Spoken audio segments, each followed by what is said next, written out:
Hey everybody, welcome back. Obviously, it's me again. It's always me on the ScoopDuck Daily. Oh my! I just see my mustache is a little. I'm gonna need to go get some oil or something, don't I? I need to get rid of some of this gray in here. Anybody know how to get rid of some of this salt in my pepper? Anyways, I don't care. It doesn't bother me. Uh, First things first. Oregon men's basketball, big win last night over USC, 78-69 down in Los Angeles. Currently Oregon men's basketball finds themselves in kind of the must-win territory. So it was good for Dana Altman to get that win. If they could get a win against UCLA this weekend as well, that would certainly help boost their resume a little bit. Fringe team right now, look on the outside looking in, but they're still a way in. So at least there's that. Just got to get healthy and play some good basketball moving forward. Biggest news, I guess, we'll get right into it. It's recruits on campus. Huge weekend so far. It's the biggest weekend to date. Last weekend was pretty big. The Ducks had a few, of their top targets on. A lot of 26s were able to make it on campus. So those are the guys that you're kind of laying the groundwork on. But this weekend is more about the 25s. Obviously, I published the list on ScoopDuck. There's a full list there if you want to read it. But just some of the ones I'll go over here.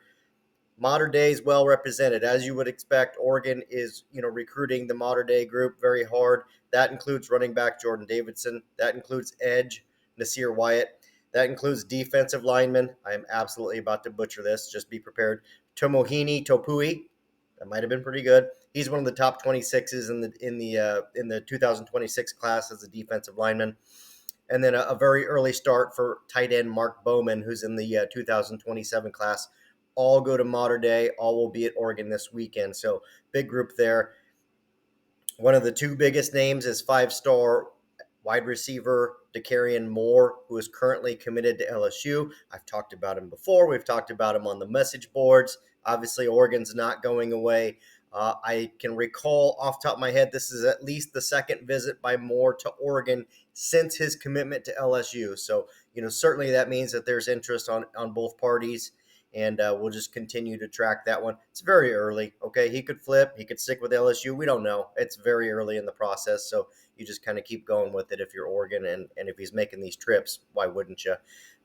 It At tight end, okay, Drew Maringer's kind of got his work cut out for him in this cycle. This is a big kind of must get cycle for him at tight end, and he's got the Ducks on basically all the top names early on. However, Desan Brame and Nate Roberts, both 4-star tight ends. I think just again off my head, one's like the number 4 and one's like the number 4 5. One's the number 4. Brame is the number 4 ranked tight end, I believe, in the country, and Roberts is the number 5 ranked tight end in the country. Might be 3 and 4. Either way, you get my point. These are two highly coveted tight ends. Both will be at Oregon.